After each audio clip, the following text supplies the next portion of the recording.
ഉത്സവ നടത്തിപ്പുമായി ബന്ധപ്പെട്ട് ഏർപ്പെടുത്തിയ നിയമ തടസ്സങ്ങളും കർശന നിർദ്ദേശങ്ങളും പിൻവലിക്കണമെന്നും ആചാരലംഘനങ്ങളും അശാസ്ത്രീയ ഉത്തരവുകളും ഉത്സവാന്തരീക്ഷത്തിന് കളങ്കമാവുമെന്നും തൃത്താല മേഖലാ ഫെസ്റ്റിവൽ കോർഡിനേഷൻ കമ്മിറ്റി ഭാരവാഹികൾ കുട്ടനാട് നടത്തിയ വാർത്താ സമ്മേളനത്തിൽ പറഞ്ഞു.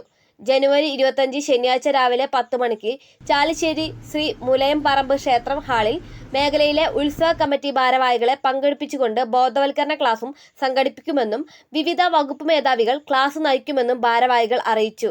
മേഖലയിലെ 90ഓളം ആരാധനാലയങ്ങളുടെ ഉത്സവ കമ്മിറ്റി ഭാരവാഹികൾ കോർഡിനേഷനിലുണ്ടെന്നും ഭാരവാഹികളായ തമ്പി കൊളന്നൂർ, KSK തങ്ങൾ, അജി വലിയര, CK സുഷി, രവി കുന്നത്ത്, MA ശ്രീനിവാസൻ എന്നിവർ അറിയിച്ചു.